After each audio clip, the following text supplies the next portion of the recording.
Hello, I'm Hilary Flynn, the Education Lab editor, and thank you all for coming today. I'm here to talk to you right now to give everyone a bit of background about this new this new group within the Post and Courier.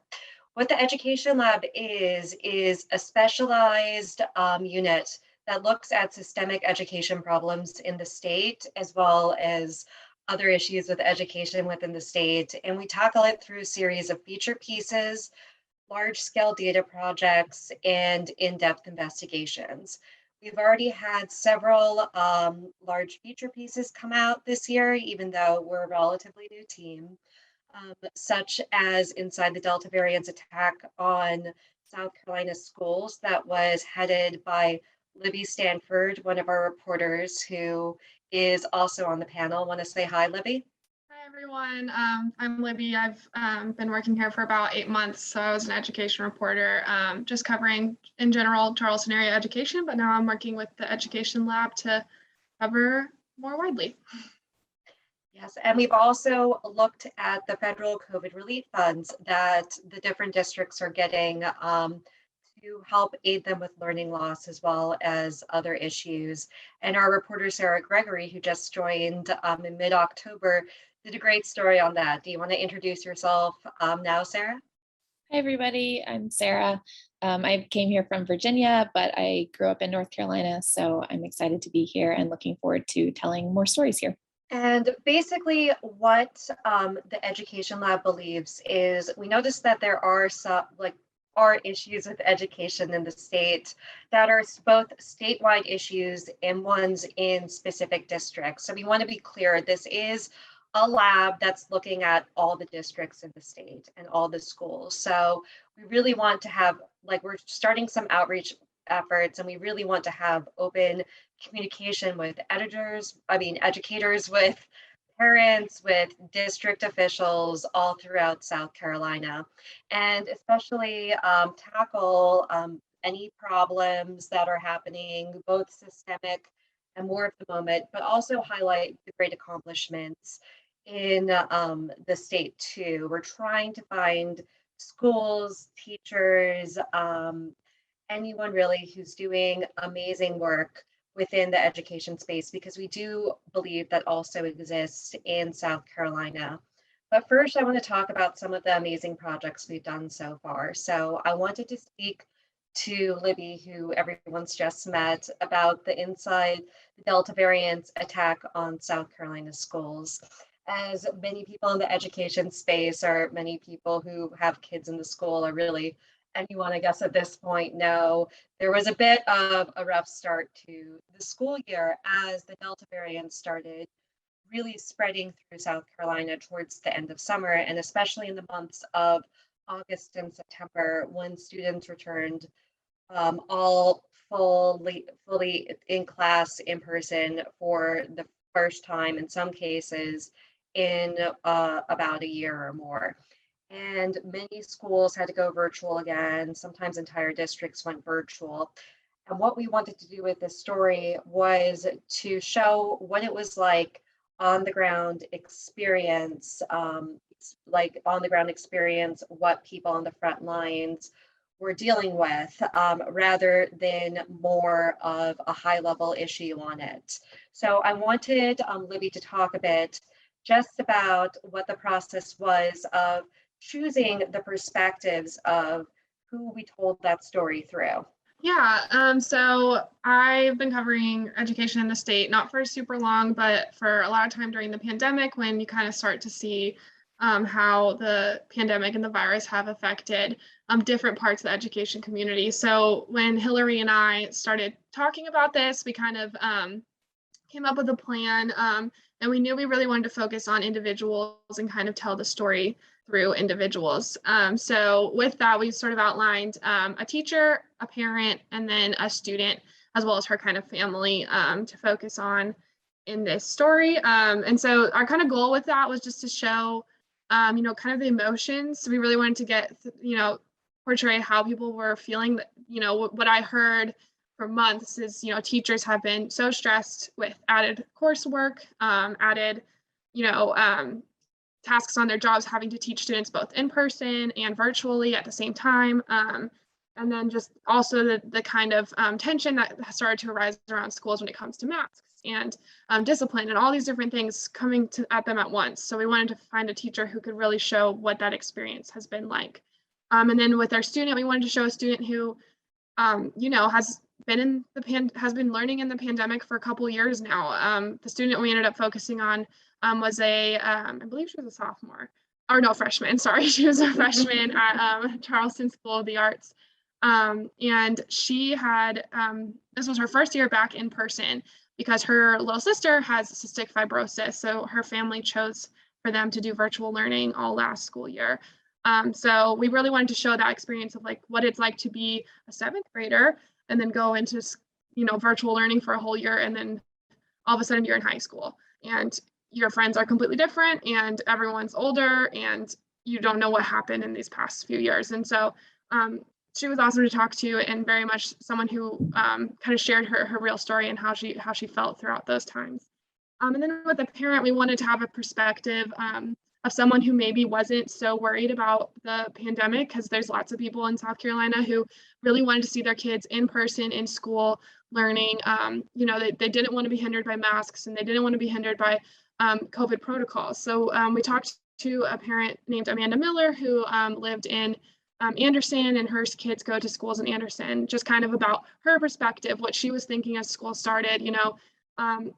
In Anderson specifically, they started doing a vaccine incentive program, and Amanda was one of the parents that was against this. And so it was great to talk to her a little bit about, why she was against this, why the restrictions really kind of frustrated her and made her feel like school wasn't as, free for her kids.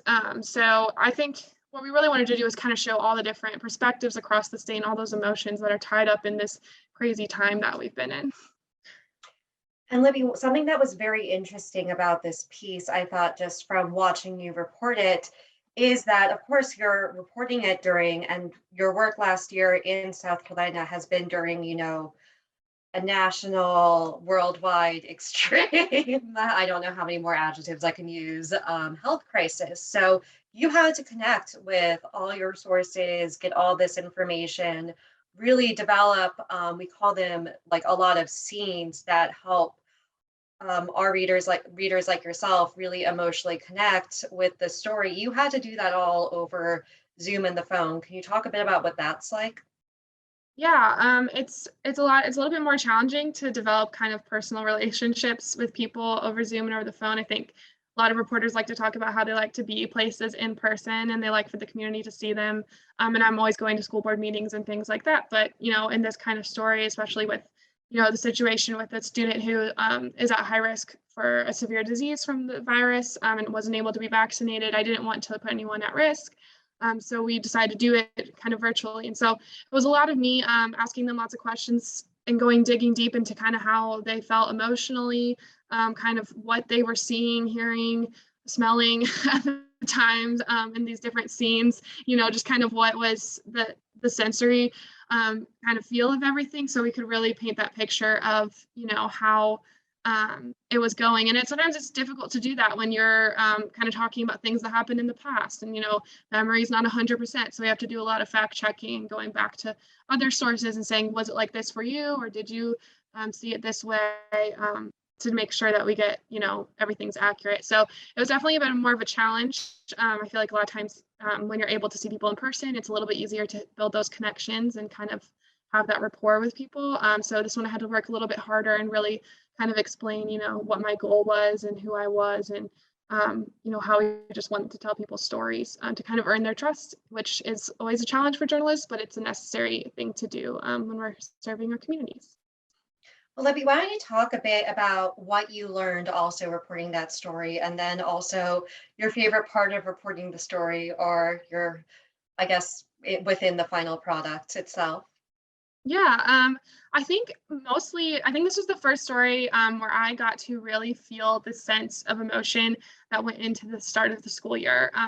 When the school year started, I was busy, just writing a bunch of stories about masks being required, masks not being able to be required, masks being required again, and just like different laws and different ways everything was changing. And I didn't get a chance to really like dig deep into what this was doing to the community while cases were rising and schools were going virtual and all this stuff was happening. So I think what I learned the most out of this was really just kind of how people were feeling, and that the level of emotion that's tied to education into schools. I think sometimes when you're out of the school system for a little bit, you forget how much school matters to people and to a community. And so, talking to the parents, and hearing them talk about, their concerns for their kids, whether they are for the masks or against the masks or worried about COVID or not. It's really interesting to see how much those emotions play into that. I think my favorite part was probably talking to Isis Hannah. She's the teenager that we talked to for this story.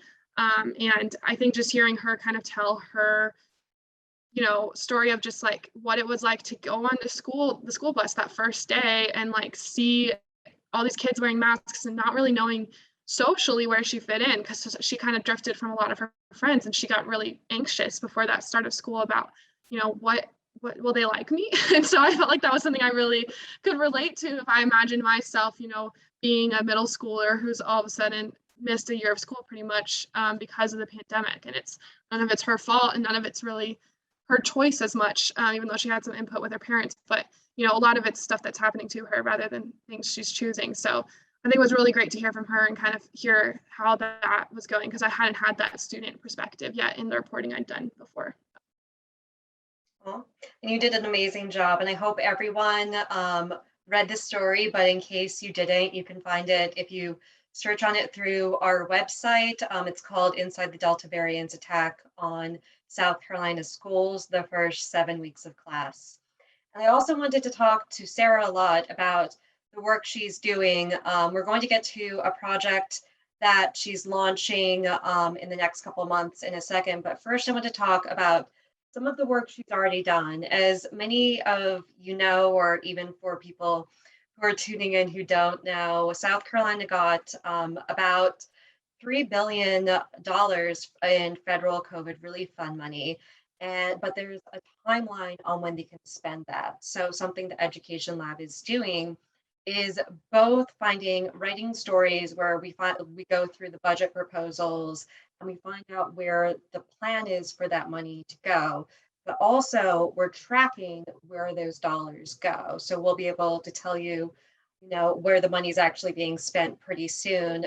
But Sarah just did a really great story, just delving deeply into these budget proposals for all the districts that have submitted them for the third round of funding. So Sarah, I was wondering if you could talk about the process, actually your findings, and then the process reporting that. Like, what were the main findings you found?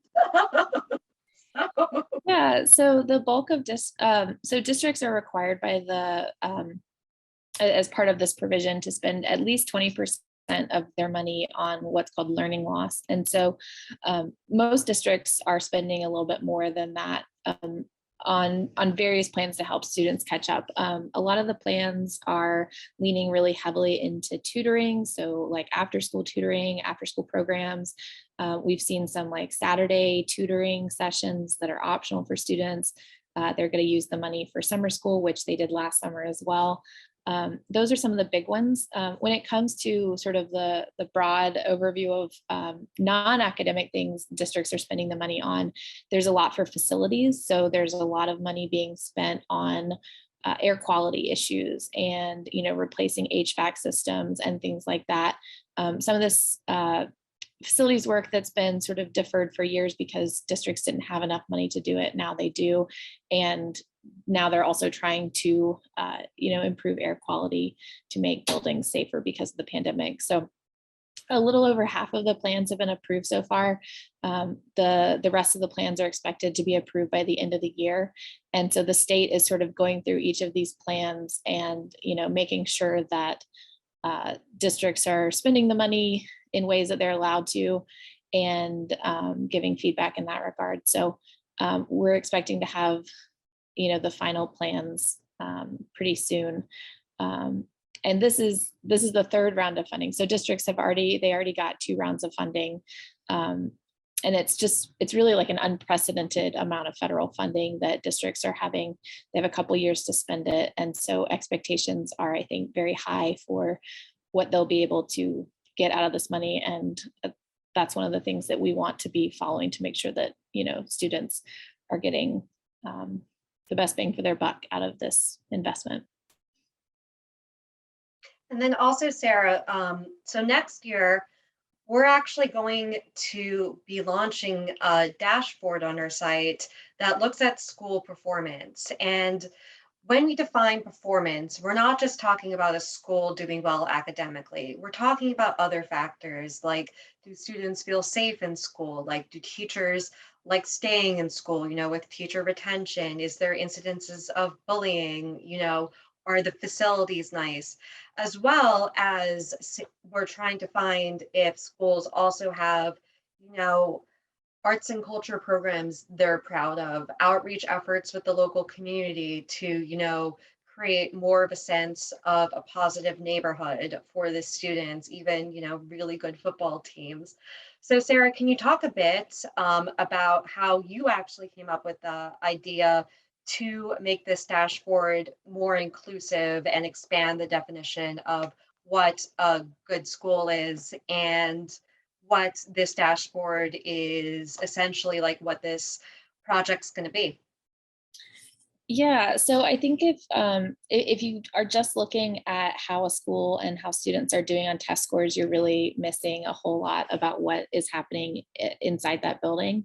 And so we really wanted to look more broadly than that. I know the high school that I went to was never ranked as one of the top high schools, but it was there were really wonderful programs there. And, there's a lot that you miss if you're just looking at scores.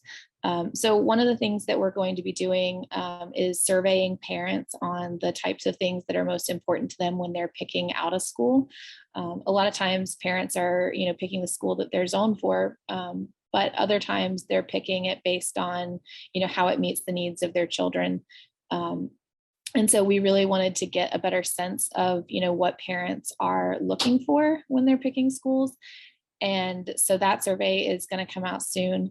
And then we're also going to be surveying school districts and schools and letting them sort of submit to tell us, what is it about your school that is that maybe people wouldn't know about if they didn't go there, that things that might be overlooked or have been overlooked, and just try and get at some of those sort of less obvious bright spots within schools to sort of highlight a broader range of what's happening. Absolutely. And especially we're going to be, launching both of those surveys and forms next week. So I hope that everyone keeps a lookout for them. And the Post and Courier also, for people attending this meeting, is going to be sending them out too. So if you're a parent or an administrator at the school, or want your school or other parents to fill out this form and this survey, please share them, especially because, again, while Libby and I are based in Charleston and Sarah's based in Greenville, we're looking at all areas of the state, especially ones that haven't really been reported on so much, because we're really, really just trying to improve education in the state. So now I think it's time for questions, and we already have a couple. So let me look quickly. So Peter Delamore is asking, how much funding is being distributed in South Carolina to help districts help students who have fallen behind because of the impact of the COVID crisis? And where is it possible to see the amounts being given to each county? So Sarah, do you want to answer that one? We've talked about that a bit, but we can go. So it's about $3 billion that's been distributed statewide, and different districts are getting different amounts based on how many students they have and the amount of need in each district. There's a formula, but you can view each plans. Each district is supposed to post their plans on their website if you were looking for a specific individual district. If you wanted to look at all of the plans across the state, the easiest place to go would be the Department of Education's website, and they have a list of all the plans and you can read through them. They're all really detailed, but they're pretty easy to find. Perfect. And then Jamie Gregory asked, how do you find people to interview and how do you determine what interviews to feature in an article? Libby, do you want to talk about that? Yeah, so it depends on the story and kind of what the direction of the story is, but I always like to try to build up a network of sources by, showing up to community meetings, showing up to schools, meeting people in the community and kind of branching out from there. So I have a few parents that are really active and like to talk to me about different things going on. And so sometimes I'll ask them, do you know someone who might be willing to talk to me for this story? So for example, the story I was talking about earlier, I met Jeff Hanna, who was the father of Isis, the student, through another parent that I had talked to for another story. And then as far as, school sources go, I usually start with the school district to see who they have. And then I kind of reach out to other organizations like the Education Association, the different organizations that, work for teacher advocacy, and kind of see about reaching teachers there in sort of a third party way. But yeah, I try to, kind of just get to know the community well and then go about finding sources by, talking to my connections and seeing who wants to chat. Also, Facebook is a very good place sometimes on Facebook groups and different kinds of things to find different people who you might not have been able to connect with otherwise. Okay, perfect. And then Audrey Lane asked, will this work build upon the minimally adequate education work and lead/advocate for solutions? So actually the Minimally Adequate series, which is an amazing series the Post and Courier published several years ago, and if people haven't checked it out, they absolutely should, right after this panel ends, or I guess over the weekends. But what that actually spurred the creation of this lab, because we realized that some of these issues are systemic. I mean, most of these issues are systemic, and that means that we need to do longer term work, ongoing work in order to fix them and remedy them. So we are looking at many of the issues that were addressed in Minimally Adequate, like how historic segregation is still to this day impacting schools in South Carolina, as well as issues of school funding and funding differentiations between rural areas and wealthier, more urban districts. And we're also looking at issues of teacher retention, which I know has been a hot topic in the news right now. I actually wrote a story about that. Yes, it was yesterday. I wrote a story about that. I'm writing one later today. Just a report came out earlier this week about how currently there are over 1,000 teacher vacancies in the state. But what my interviews have shown me with teachers across the state, as well as the people who conducted the survey, is that many of the teachers, while the pandemic has prompted, in a sense, a lot of the teachers leaving their jobs or moving to new districts, basically they're leaving just because it's exacerbated a lot of issues that were already in existence. And while people think typically that issue, would be their salaries, and teachers' salary is important to, I think, most people, what it is issues of workload and especially issues of respect. Right now, teachers feel a bit like they're being asked to do too much, and they feel a bit disrespected during the pandemic right now, especially just the amount of time that they're being asked to spend with the students. All right, let's see what other questions we have. Here's a question from Paul Fazio. Parents, of course, are the primary determinant as to the students and schools' performance. How much are you factoring this in? I.e., schools need parent support to educate and discipline kids. Sarah, can you talk a bit about sort of this importance of community on a child's education, and especially how that's going to be addressed with the dashboard and with some stories that we're going to be publishing along with the dashboard. Yeah, so parents are definitely a huge part.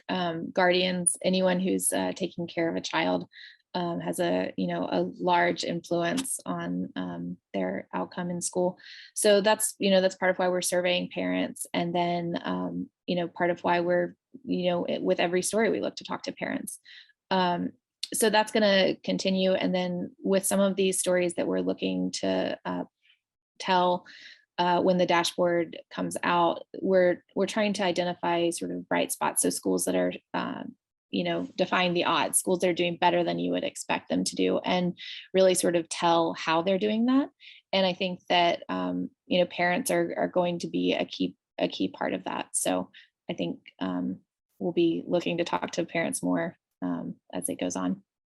And again, just as a quick reminder, even though we just mentioned this a couple minutes ago, we are sending out a parent survey because we want to hear from parents across the state about what is important to them, especially in terms of their child's education.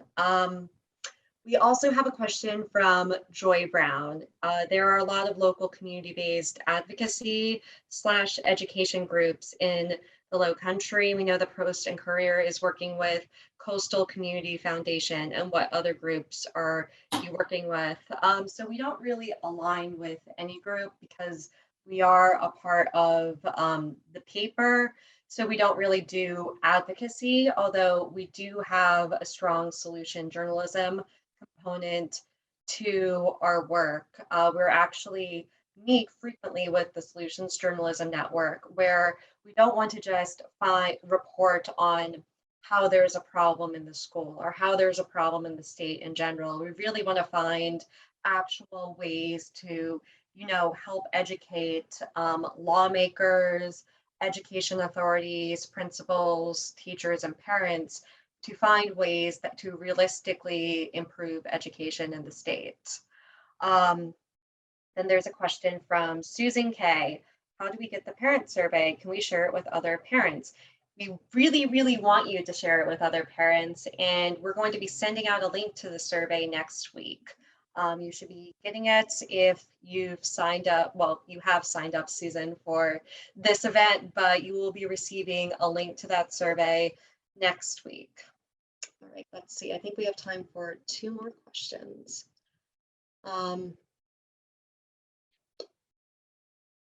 Oh, you're welcome, Susan. Susan said thank you. I just realized I was having a private conversation with her in the chat. All right, so Pat Prouty asked, how has COVID impacted K-12 education? So Libby, you've done a lot of stories about this, and I know that the report card came out a couple days before I started in September, and you did a really big analysis about that. Can you talk about how education has impacted, how the pandemic has impacted K through 12 education? Yeah, so earlier this year, in the school year, we received the South Carolina school report card, which anyone can look up. It's got great data on how students are performing in all different kind of areas. And that's really just, it shows the results of the state's, standardized test scores. And so what we sort of saw, if you compare 2019 to 2021, because 2020, they weren't able to do these tests because of the pandemic.